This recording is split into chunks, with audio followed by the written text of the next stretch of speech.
Hello. Hello out there, in there, over there. My name is John Henry Sheridan, and I am currently an earth being. I'm a spiritual being, infinite spiritual being that is currently having a lifetime on earth. And I imagine so are you if you're watching this. I am in nature. This is across the street from my house in Brooklyn, New York, if you can believe that. Yes, this is New York City. So I want to talk about a couple of, it's the sound of the wind, it's gorgeous. A couple of concepts. I got up this morning very early without feeling sluggish and just had this download of information, just like I wrote down 3 pages of this stuff that I was processing yesterday, and I was thinking of making a gardening video today, but then I was inspired to come here and make this video instead.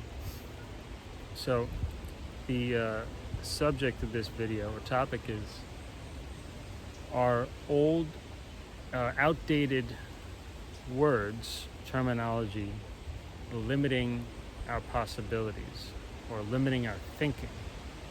And a few of these came to me on the same day, and that's why I wanted to talk about it immediately. So last night I was watching a recent interview with Darryl Anka, who channels the entity Bashar.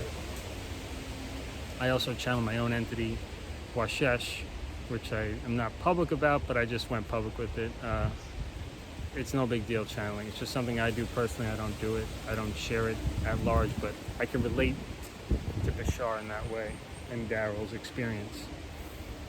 There are a lot of wood fairies around here today.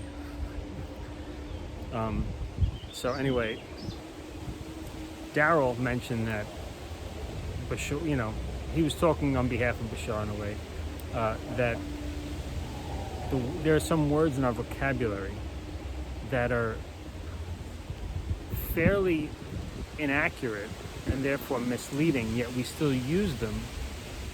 And a good example is sunset. When we say sunset, it implies that the sun is setting. Now there are flat earthers who may believe that, and I'm not trying to contradict anyone, but my belief, and I would say many people believe, according to science, that the sun doesn't set on the earth. The earth is revolving around the sun, so it goes out of the particular phase with the sun, so it passes the sun, and it looks like, and the earth is rotating, so it looks like the sun is going under the horizon, but the sun isn't doing that. The sun is moving on its own trajectory, but that's different. So to say sunset is misleading. To say sunrise is misleading. The sun doesn't rise from the earth. But these are words that we still use. Where else in our vocabulary are there words that we use that are actually misleading? What would it be more accurate to say rather than sunset? You could say dusk, to stick to that, or perhaps nightfall. I don't know. Whatever, you could choose. But sunset, just bear in mind that it's not setting, yet we just use it like it's set in stone. Okay, another word is time. Now this is not from Darryl Anka interview, although he might talk about it, but I didn't watch the whole thing. But I've been reading a Dolores Cannon book called The Convoluted Universe, Part 1. And Dolores Cannon's an amazing recorder of universal information, let's put it that way. And she was interviewing, well, basically she puts people into trance, willing subjects who come to her asking her to do it, and then they explore past lifetimes, or sometimes go into in-between lifetime realm, or they sometimes just go straight to like a library, like an Akashic Records or something similar, to where all information can be accessed in the universe. And this person was channeling a higher being, and the concept of time came up. So I've been wrestling with time a lot especially I've been writing my autobiography, so I'm dealing with the years and everything, but I don't believe in time. I really don't. But I play with it, you know. And I don't necessarily declare I don't believe in time all the time, but I just don't. And this has kind of helped me understand why I don't, and why so many people are faltering with their belief in time as well, or their perception of time. The way it was explained in this particular part of Dolores Cannon's book, The Convoluted Universe, was that historically human beings in the past 100+ years, since science kind of developed, had see 3 dimensions, right? Height, width, and depth. And then to add to that was time. They added a 4th dimension called time. And sort of the error, or this, again, misleading understanding, according to this information, is that this otherworldly insight is that time lumped together many other dimensions. There are many dimensions beyond height, width, and depth, and time. And time is actually this, as we understand it, this lumping together of many other dimensions that we could possibly perceive, but we don't actually perceive and label them as such.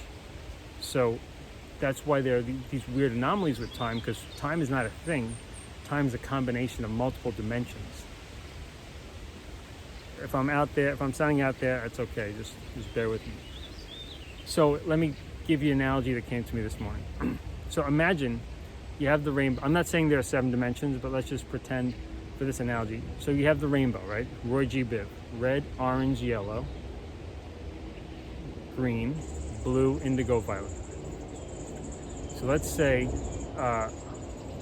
in our world, we live in a world that recognizes 3 main colors plus 1 other, and that's red, orange, yellow. We have a red, orange, yellow world plus blue. I'm not calling it green because I think blue covers the other ones pretty well. Blue, which covers the rest of the rainbow, which is green, blue, indigo, violet. So when we say blue in this analogy, in this world I've created, we have 3 main colors, red, orange, and yellow, and then there's also that color blue. Blue actually is 4 of the colors: green, blue, indigo, violet, for the sake of this analogy. But we call everything that is within those colors blue.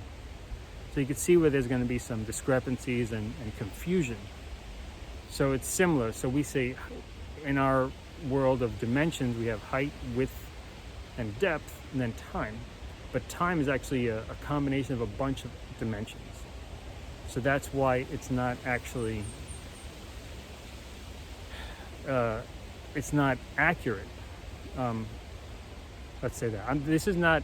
I cannot prove this, right? This is just my feeling, and this a download I've been getting, and it's being corroborated, is that the right word, by external sources that I trust, instinctively, intuitively trust, like Dolores Cannon's work, and like Bashar, who has spoken about time and elsewhere. I don't remember his take on it, but it's certainly not the traditional idea of time. So just some food for thought.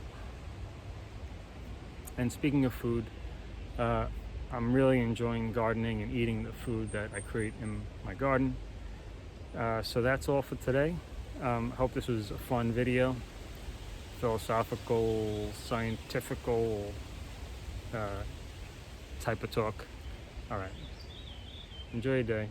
Until next time.